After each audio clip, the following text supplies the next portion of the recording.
자, 우리 옆에분들과 다시 한번 인사하겠습니다. 오늘 정말 잘 오셨습니다. 자, 은혜 받기 원합니다. 예, 감사합니다. 여러분 오늘 참 기쁜 날입니다. 여러분 한 주간 참 고생 많으셨죠? 이제 한 주간의 일정을 정리하고 이렇게 좀 쉬는 날이 됐는데요. 쉬는 날 푹 쉬기 전에 오늘 금요예배 나오신 분은 더 잘 쉴 줄로 믿습니다. 예, 돌아가신 발걸음 가운데 주께서 허락하시는 평안과 기쁨이 함께 하시기를 주님의 이름으로 축복합니다.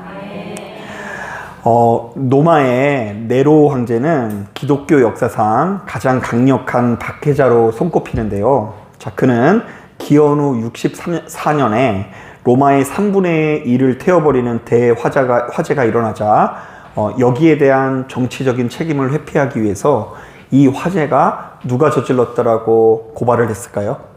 예, 기독교인이 저질렀더라고 거짓말로 고발을 합니다. 자, 그리고 그때부터 기독교인들을 박해하기 시작하는데요. 그 형벌의 방법이 얼마나 끔찍한지 모릅니다. 자, 어떤 사람은 긴 장대에 묶어다 놓고 불에 태우는 형벌을 내리고요.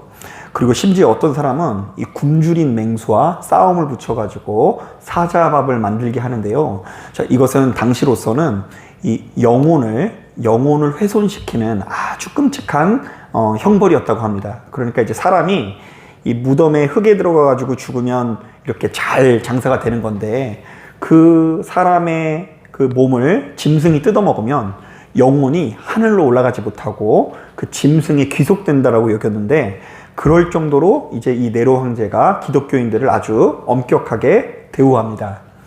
자, 그렇다 보니 당시 교회는 이 크게 흔들릴 수밖에 없었고 이 교회에서 이탈하는 사람들이 수시로 등장할 수밖에 없었는데요. 자, 베드로전서는 바로 이렇듯 기독교인들을 향한 박해가 극심해진 시기에 쓰여진 편지로서 큰 고통 가운데 있는 교인들이 끝까지 신앙을 지킬 수 있도록 따뜻한 위로의 메시지를 건네고 있습니다. 자, 그런데 베드로는 당시에 고난받는 성도들에게 오늘 본문을 꼼꼼히 묵상해보면 참 위대한 선언을 하는데요. 자, 9절을 보니까 지금 이 편지를 읽는 상당수의 성도들이 믿음의 결국 곧 무엇을 받았다라고 선언하죠? 영혼 구원을 받았다고 선언합니다. 자, 우리 한번 따라해 보겠습니다. 너희는 믿음의 결국 영혼 구원을 받았다. 자, 여러분 이게 왜 힘든 이야기일까요? 자, 지금 여러분 교회를 다니는 사람들은 지금 정부로부터 뭘 당한다 그랬어요? 핍박을 당한다 그랬잖아요. 사자밥이 되고, 그리고 지금 교회를 다니면은 이제 장대에 매달려서 태워지는 형벌을 당했습니다. 자, 그런데 그렇게 끔찍한 형벌을 보고도 무수히 많은 사람들이 이탈하기보다 어떻게 됐다고요? 믿음의 결국, 곧 영혼 구원을 받았더라고 조언하고 있습니다. 자, 사실 저는 이 한 사람의 평범한 목사로서 이것이 너무나 놀랍게 느껴지는데요. 저는 지금껏 교회밥을 먹으면서 여러분들에게 꽤 많은 몇 번 이야기를 했지만 굉장히 많은 이 학생들을 만났거든요. 자, 그리고 그들과 함께 부대끼면서 신앙을 키워내기 위해서 얼마나 노력했는지 모릅니다. 자, 함께 수련회 가서 뜨겁게 예배도 드리고요. 매일같이 교제하면서 연락하면서 그들의 믿음을 키워내기 위해서 노력했습니다. 자, 그런데 이제 와서 보면 그들 중 상당수는 지금 교회를 다닐까요? 안 다닐까요? 예, 그 젊은 학생들이요. 예, 교회를 다니지 않습니다. 아무리 신실했던 학생들도 교회에서 발길이 끊어지기 일쑤이고요. 자, 그리고 솔직히 말하면 그렇게 신앙생활과 거리를 두면서도 큰 어려움 없이 잘 사는 학생들을 보면서 약간 허무해질 때가 있습니다. 자, 여러분 이 교회 하루 안 나오면 재산이 조금 줄어들고 교회 이틀 안 나오면 재산이 한 절반 정도 줄어들고 이러면은요 당장 어디를 나올 것 같아요? 교회를 나올 것 같잖아요. 그런데 그렇지 않아요. 얘네들이 교회를 안 다니는데도 뭐 이렇게 SNS에 올리는 거 보면 너무 잘 사는 거예요. 그리고 얼마 전에도 이제 그런 그 아이가 한 명이 이렇게 보였는데요. 얘가 정말로 이제 불우한 환경 가운데 있어서 날마다 기도하면서 이 아이의 소망이 있었어요. 하나님, 정말로 믿음이 좋은 이 굉장히 좋은 남편을 만나서 가정을 꾸릴 수 있도록 인도하여 주옵소서, 인도하여 주옵소서. 그렇게 기도하더니 실제로 교회를 열심히 다니는 꽤 여유 있는 남편을 만나가지고 가정을 꾸립니다. 자, 그래서 처음에는 잘됐다. 이제 이 모든 것들이 하나님의 은혜다. 너는 이제 정말로 주님을 붙들면서 일평생 감사하며 살아라. 이렇게 이야기했더니 이제 그 믿음 좋은 남편이랑 이렇게 여유롭게 딱 가정을 꾸린 이후에 지금 신나게 놀러 다니느라고 교회를 못 나가고 있습니다. 여러분, 하나님 정말로 믿으면 더 잘 살면 좋고, 그리고 하나님을 믿지 않으면 뭔가 손해를 보거나 안 좋은 것이 있어야 되는데, 신앙생활을 해서 얻어지는 그 기쁨이 별로 티가 안 날 때가 많이 있습니다. 그럴 때마다 목사인 제 입장에서도 이런 생각이 들기도 해요. 하나님, 결국 사람에게는 돈 많고 여유로운 삶이 최고인 것 아닙니까? 하나님의 이름을 붙들고 의지하는 삶이 우리에게 정말로 복된 삶인 것이 맞습니까? 라는 생각이 들기도 합니다. 자, 그런데 이 베드로전서가 쓰여진 시기의 사람들은 어떻게 이렇게 목숨이 위태로운 상황 속에서도 자신의 믿음을 끝까지 지켜낼 수 있을까요?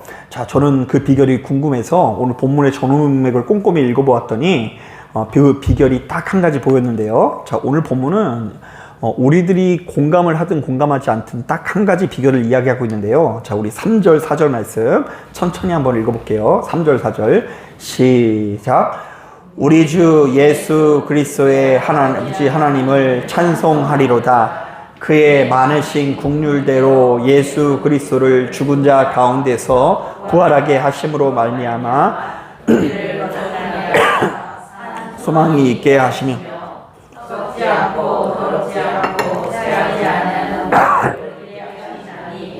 곧 너희를 위하여 하늘에 간직하신 것이라. 자, 여러분, 이게 무슨 말인지 모르겠죠. 자, 이것은 이 당시 성도님들이 한 가지 소망을 가지고 있었다는 건데요. 그들은 이 땅에서의 삶이 완전히 끝날지라도 영원히 썩지 않고 더럽히지 않는 또 다른 하늘 세계가 있다는 것을 믿었다고 합니다. 자, 사람이 죽으면 끝이 난다, 안 난다? 끝이 나지 않는다. 사람이 죽더라도 또 다른 세계가 우리에게 예비되어 있었다는 것을 가슴 깊이 가지고 있기 때문에 그 천국에 있는 소망을 잃어버리지 않기 위해서 이 땅에서의 고난을 기꺼이 자처했다는 것이죠. 여러분, 제가 일전에 참 재밌는 글을 읽었는데요. 한 종교 사회학자가 이런 주장을 하더라고요.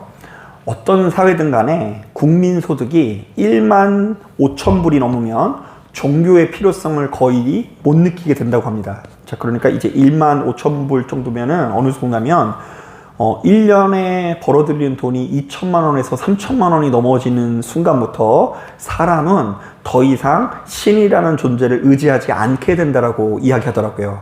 자, 여러분, 어떤 것 같아요? 그러면 우리 사회는 이제 벌써부터 이 교회가 쪼그라들 수밖에 없을 것 같죠? 뭐 이거 아멘 하기도 그렇고 안 하기도 그렇고. 그래서 이제 이게 통계상으로 있어요. 1만 5천 불이 될 때까지는 이 사람들이 하나님의 이름을 많이 붙든대요. 그러니까 왜 그러냐면 지금의 삶이 너무 힘들고 괴롭다 보니까 이 세상을 별로 살고 싶지 않아. 그러다 보니까 기도할 때도 이렇게 기도한대요. 아이고, 하나님, 저를 빨리 죽여 주시옵소서, 저를 데려가 주시옵소서, 이렇게 기도를 하다 보니까 이 사람들은 항상 현세 중심의 삶을 살아가는 것이 아니라 내세 중심의 삶, 천국 중심의 삶, 저세상 중심의 삶을 살아가기 마련이라고 합니다. 자, 그런데 이에 반해서 이제 먹고 사는 것이 조금씩 좋아지면서 국민소득이 2천만 원이 넘는 사회는 이제 좀 등 따숩고 배부르다 보니 기도할 것이 별로 없어진다고 합니다. 자, 그리고 어쩌다 기도를 하는 사람이 있을지라도 자신에게 별다른 일이 없이 형통해서 이 땅에서 잘 먹고 잘 살라고 해달라는 기도를 많이 한다고 합니다. 자, 그러니까 이 세상에서의 삶이 너무 좋으니까 저 세상에 별로 갖고 싶지 않을 뿐더러 이 땅에서 돈이 많아지고 여유롭고 문제가 생기지 않는 것이 신앙의 관심사가 된다는 것이죠. 그러니까 사람이 너무 고통스러울 때는 어디 가고 싶다고요? 천국 가고 싶고, 사람이 여유로우면 이제 어디서 잘 살고 싶다고요? 예, 그 정도가 아니라 좀 더 구체적으로 말하면, 하나님, 내가 정현도 권사님보다 잘 살 수 있도록 하나님 인도하여 주옵소서. 아, 저 사람 그냥 괜히 이유 없이 형통한 것 같은데 내가 질 수 없습니다. 더 잘 살겠습니다. 이런 의식이 우리 안에 있다는 것이죠. 자, 제가 여러분들에게도 한번 묻고 싶은데요.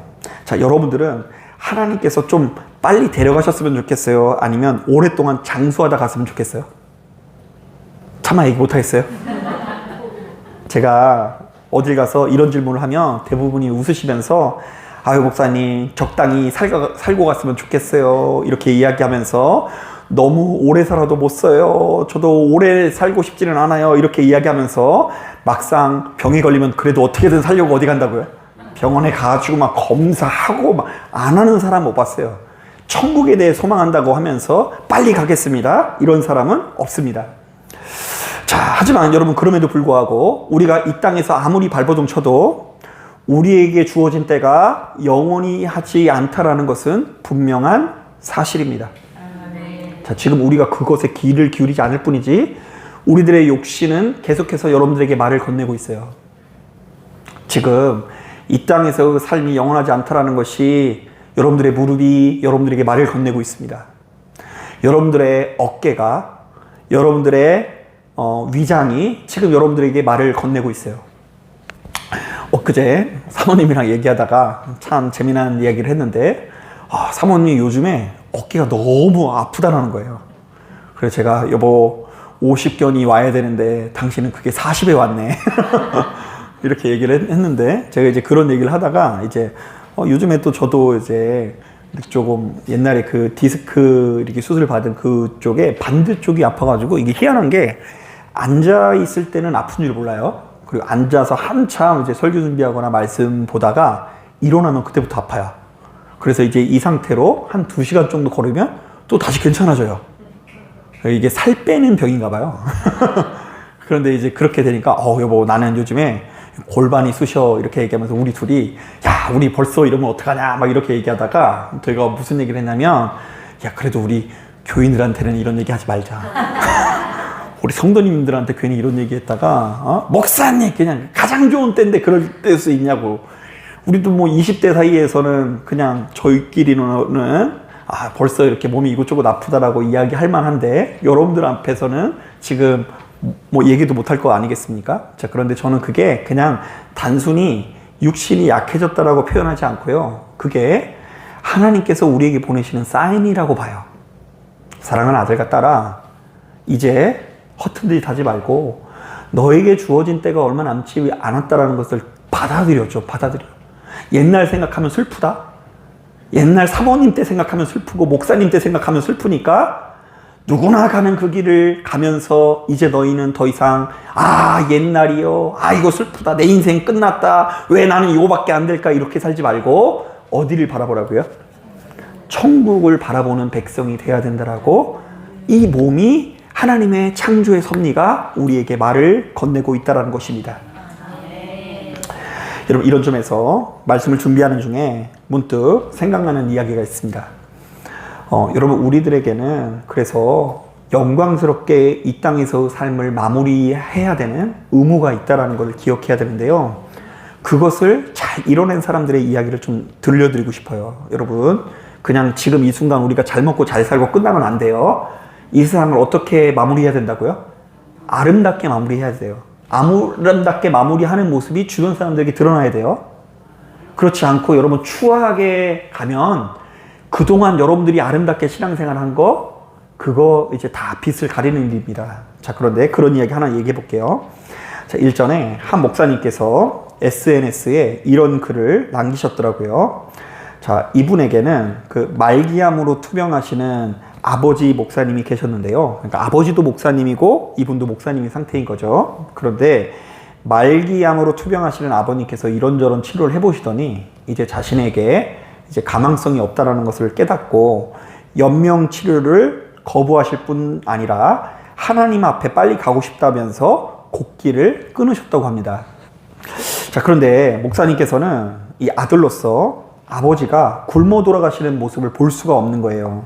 자, 그래서 그 와중에도 또 의사들도 그러죠. 아버지가 음식을 먹으면 몇 달 더 살 수 있으니까 제발 좀 설득해서 음식을 드시게 해달라고 설득을 했다고 합니다. 자, 그래서 아들과 딸이 눈물을 머금고 아버지 제발 음식을 드세요. 드셔야 됩니다. 간청을 하면서 요청을 했는데 그러자 아버지는 이렇게 말씀하셨다고 합니다. 얘들아, 너희들의 속상한 마음을 알겠지만 나는 지금 굶는 것이 아니라 금식하며 기도하는 것이란다. 예수님께서도 40일을 금식하셨는데 나도 생애 마지막에 며칠이라도 회개하는 마음으로 기도하고 싶구나. 자, 그러자 식구들도 더 이상 설득하지 못하고 포기하게 되었는데요. 자, 놀랍게도 그렇게 3주 동안 지내시다가 가족들이 둘러 앉아서 예배드리는 가운데 평안히 하나님 품에 안기셨다고 합니다. 자, 그런데 여러분, 물론 이런 이야기도 아름답지만 그 아버지가 3주 동안 살아낸 그 모습이 가족들에게 너무나 큰 그 간증이 되었대요. 그 3주 동안 하나님께서 엄청난 표적을 보여주셨는데요. 하루는 이 식구들 모두가 이 모인 자리에서 그 아들 목사님께서 그 쇠약해지시는 아버님을 보고 안타까워서 이렇게 얘기했대요. 한 2주 정도 지났을 때, 아버지 배고프지 않으세요? 여쭸더니 그 아버지가 얼굴이 해같이 빛나는 얼굴로 이렇게 이야기한 게 안 미쳐진대요. 아들아, 이상하게 내가 하늘에서 만나가 내리는지 하루 종일 성경 읽고 기도하는데 하나도 배가 안 고프다? 나는 그 어느 때보다 지금 신이 나. 이렇게 얘기를 하셨대요. 또한 간헐적으로 이 잠자리에 드셨다가 천국에 대한 환상도 보면서 저쪽국에서 나를 주님께서 기다리신다, 하나님께서 내게 보여주신다라는 증언도 3주 동안 쏟아내니까 자녀들이 바로 이런 아버지랑 대화하는 가운데 믿음의 확신을 가질 뿐더러 돌아가시고 난 이후에도 기쁨이 넘쳤다고 하는데요. 왜냐하면 아버지의 죽음이 이제 더 이상 끝나는 죽음이 아니고 아버지랑 이별하는 죽음이 아니라 이 아버지를 통해서 무엇이 예비되어 있었다라는 마음을 가지게 되었을까요? 천국에 대한 소망을 가지게 됨으로써 그곳에서 다시금 아버지를 만날 수 있었다라는 소망이 그 자녀들의 마음에 생기게 된 것입니다. 자, 그렇다면 여러분, 이 자녀들은 이 아버지를 저 세상에 보낸 이후에도 보다 책임감 있는 삶을 살게 되지 않을까요? 아버지가 분명히 돌아가실 때 저기에 무엇이 있는 것을 증언했어요? 천국이 있다는 걸 증언했잖아요. 그리고 아버지가 그렇게 가는 것을 볼 때에 자신도 역시 쇠약해지면 천국에 갈 준비를 하겠다라는 생각이 들면서 이분의 삶이 참 아름답다라는 생각이 들었습니다. 자, 여러분, 천국에 대한 소망을 가지지 않으면, 그것을 증언하는 자가 되지 않으면 우리들이 참 이상한 신앙인이 될 수 있어요. 우리가 너무나 열심히 신앙생활하고 우리가 너무나 아름답게 신앙생활 하는데 주변 사람들이 볼 때 그냥 여전히 우리 엄마 아빠가 못된 사람 같은 거예요. 그러면서 이렇게 얘기하는 거예요. 엄마가 더 심해. 우리 집에 순학질 여사가 있으면 바로 엄마야, 엄마. 왜 이렇게 심술뽀야? 그래서 엄마 생각만 나면 인색한 게 생각이 나고 쥐어박는 것이 생각나고 교회는 다니면서 기도 생활도 열심히 하고 헌금 생활도 열심히 하고 말씀 생활도 열심히 하고 목사님을 열심히 섬기지만 나한테는 하나도 관심이 없고 인색한 엄마의 모습이 생각난다고 한다면 그 누구도 우리들이 믿고 있는 예수를 믿고 싶어 하지 않을 거예요. 그런데 우리 엄마가, 우리 아빠가 육신의 질병 앞에서 벌벌 떨면서 그것을 가지고 그냥 오르락내리락 하면서 짜증에, 히스테리에, 날 좀 사랑해줘, 이런 모습이 아니라 세상의 사람들이 그런 모습이 보일지라도 아주 여유로운 모습을 보면서 아들아, 걱정하지 마라. 나는 저 천국에 가니 너도 이 땅에서 천국 가기 위해서 예수 잘 섬기라라는 모습이 나올 때에 우리에게 주어진 모든 환난을 이길 수 있다고 보는 것입니다. 그래서 이제 저도 이러한 소망이 있어가지고 이제 우리 아이들에게 이제 목회하면서 겪는 여러 가지 그 어두운 마음은 드러내지 않기 위해서 되게 노력을 많이 합니다. 최근에는 이제 제가 이제 성경책이 아무리 다듬어도 이상하게 돼가지고 이게 너덜너덜 해가지고 이게 무슨 이제 새로 살 때가 되긴 했는데 목사들은 이게 이제 새로 사게 되면 이게 아주 이게 또 한 몇 년간 또 이게 손에 안 익어서 고생하거든요. 그래가지고 이제 아들이 되게 대단하게 보더라고요. 아빠 이거 얼마나만 읽었으면 성경이 이렇게 돼? 이러면서 좀 대단하게 생각하더라고요. 그러면서 제가 얘기했죠. 아들아, 한번 읽어봐. 읽어보면 여기에 사람이 알 수 없는 지혜가 담겼단다. 이렇게 이야기하면서 좋은 것을 전하기도 하고, 그리고 지금도 마음으로 소망하는 건 뭐냐면, 이 아이가 어느 순간에 내가 이 땅에 있든지 없든지 간에 어느 순간이 됐을 때 아버지가 믿고 의지했었던 예수, 아버지가 힘겹고 괴로운 순간에 붙들고 의지하는 예수, 내지는 죽는 그 순간까지 붙들고 의지하는 예수를 붙드는 인생이 되기를 소망하는 마음이 제 안에 있습니다. 자, 물론 여러분 이 말씀 이 부분만 듣고 오해하면 안 돼요. 제가 이 말씀을 전하면서도 조심스러운 게요, 마지막 때에 무조건 연명치료 받지 말고 금식하라 이런 얘기 아니에요. 치료 다 받으셔야 돼요. 쉽게 그렇게 하시면 안 됩니다. 그분은 그럴 만한 아주 오랫동안 상황이 있었어요. 제가 더 설명을 못 드리지만 여러분 그렇게 하면 안 돼요. 치료는 최선을 다해야 돼요. 왜냐하면 이 땅에서 살아가는 삶은 하나님께서 주신 선물이에요. 그것을 잘 가꾸지 않고 아름답게 설계하지 않는 것은 큰 범죄입니다. 그러니까 빨리 가시려고 하면 안 돼요. 자, 그러나 제가 여러분들에게 말씀드리고 싶은 것은 연명치료의 여부가 아니라 부활에 관한 믿음인데요. 즉 우리가 부활에 대한 믿음을 가지면 캄캄한 어둠 가운데 살고 있는 우리들에게 한 줄기 빛이 나타나게 되어 절망 중에도 소망을 가질 수 있다라는 것이죠. 저 여러분, 아무리 노력해도 우리에게 사람으로 인한 상처는 끊어지지 않습니다. 어디를 가도 여러분들을 아프게 하는 사람이 있을까요, 없을까요? 네, 있어요. 옛날에 섬에서 표류하는 사람들의 이야기를 들어보니까 그 섬에서 표류하는 사람이 이제 너무 사람이 없고 외로우니까 배구공을 인격체로 대우했대요. 배구공을 이렇게 야자수 이파리 같은 거 해가지고 머리카락 만들고 펜 같은 걸로 눈 같은 거 그리고 이러면서 서로 얘기를 한 거예요. 근데 얘는 얘기를 안 하죠. 듣고만 있죠. 얘 이름이 만약에 피터면, 피터 오늘 날씨 참 좋지? 이러면서 막 얘기를 하는 거예요. 그런데 하루는 이 섬에 혼자 있던 사람이 시험에 들었어요. 왠지 아세요? 이 배구공이 이렇게 사람이 역할 하잖아요. 그런데 너무 말을 안 해가지고 시험에 들었어요. 그래가지고 화가 나가지고 이 배구기랑 대판 싸워가지고 배구공을 바다로 던져버렸대. 그런데 또 죽으면 안 되잖아요. 그래가지고 막 헤엄쳐 가가지고 배구공을 넣어가지고 미안해 내가 잘못했어 하면서 이 배구공을 안아줬대요. 이야, 제가 그걸 보면서 느낀 게요, 사람에 의한 상처는 저기 무인도를 가도 사람으로 인한 상처는 끊어지지 않는다는 거예요. 그리고 여러분, 이 땅에서 아무리 돈이 많아도 어느 때가 되면 육신이 아프든 마음이 허망하든 괴로운 마음이 우리에게 몰려올 때가 있다 없다? 몰려올 때가 분명히 있습니다. 아무리 이 지구상 어디를 가도 내 마음에 드는 것보다 안 드는 것이 훨씬 많을 수 있어요. 그리고 제가 아까 얘기하는 것처럼 내가 가장 사랑하는 배우자든 내가 가장 사랑하는 자녀든 나에게 기쁨을 주고 행복을 주기보다 아픔을 줄 때가 많이 있습니다. 그러니까 인생은 원래 내 뜻대로 되는 것이 하나도 없어요.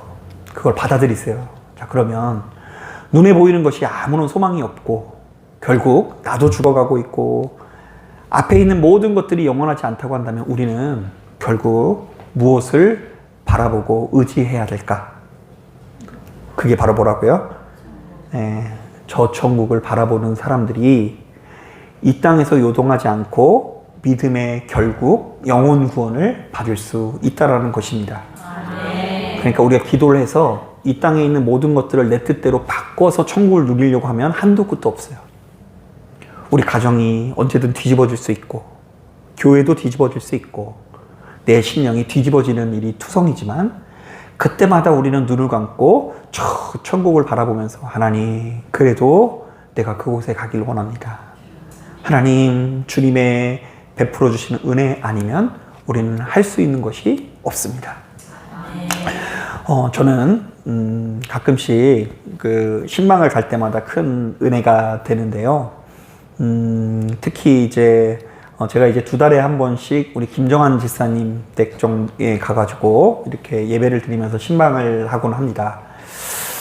그런데 이제 이분을 제가 이제 벌써 꽤 오랫동안 뵀는데요. 한 이제 10년 정도 된 거죠. 근데 처음 뵀을 때만 해도 주일날만 되면 저기 이제 서울에서 지하철을 타고 이제 혼자 오셔가지고 예배를 드리고 혼자 지하철 타고 가시고 이럴 정도로 총기가 있으신 분인데, 최근에는 이제 너무 연로하셔가지고 이제 이렇게 거동이 불편하셔서 제가 가서 예배를 드리는데, 제가 예배 드릴 때 이렇게 전하는 말씀마다 잘 못 알아들으시는 것 같아요. 잘 알아들으시는 못한 것 같아요. 말씀을 펴고 찬송을 부르고. 자, 그런데 그 와중에도 신기한 것은 전혀 알아듣지 못하는데 그래도 은혜가 임할까요, 안 임할까요? 은혜가 임해요. 그래서 제가 보았을 때는, 우리 권사님 인정 안 하실지 모르겠는데, 예배 드리기 전엔 좀 이렇게 되셨다가 예배를 드리고 나면 이게 확 온화해지고요. 때로는 눈물을 흘리시면서 안수하며 기도할 때에 위로를 받으세요. 이게 뭔 얘기인지는 모르겠지만, 뭐라고 기도하는지는 모르겠지만, 하나님의 변함없는 손길이 닿으면서 회복되는 은혜를 경험하게 되는데, 이거는 제 얘기가 아니라 우리 경숙권 쌤도 동의할 거예요. 그래서 어쩔 때는 더 따님한테도 부드러워지신대. 예배 드리고 나면 더 부드러워지신대요. 자, 그럴 때마다 저는 하나님께서 우리에게 예비하신 천국의 그림자를 보게 됩니다. 결국 우리가 붙들고 의지해야 되는 것은 천국이고, 우리들의 육신이 그렇게 고장나는 한이 있더라도 결국 우리는 저 천국에 대한 소망을 간직하고 그것으로 믿음의 결국 영혼 구원에 이르러야 되는구나. 여러분, 지금 이 이야기가 얼마나 여러분들에게 공감이 안 되는 이야기인지 잘 알고 있습니다. 특히 여러분 젊은 청년들이나 초등부에 가서 이런 얘기를 하면 여러분 애들이 받아들일까요? 얘들한테 앉혀놓고 이제 8살밖에 안 됐는데, 얘들아, 인간은 곧 죽어. 이제 저 천국을 바라봐야 돼. 이런 얘기를 못 받아들이기 때문에 걔네들은 오히려 그 구원의 문제에 있어서는 좀 유리하지 않을 수 있습니다. 그러나 이 자리에 계신 분들은 참 공감이 안 되더라도 이미 조금씩 그러한 역사가 시작되었다고 봐요. 이제 다 허망하고 다 무엇 하나 나에게 기쁨 되지 못하고 마음에 들지 않는 이 세상에서 여러분들을 위로할 거, 그게 무엇일까? 결국 저 천국에 대한 소망이라는 것을 깨닫고 이것저것 다 하고 싶은 와중에도 마음을 잘 다스려서 저 천국에 들어가기 위해서 씨름하실 수 있는 저와 여러분 되기를 주님의 이름으로 축복합니다. 자, 기도하겠습니다.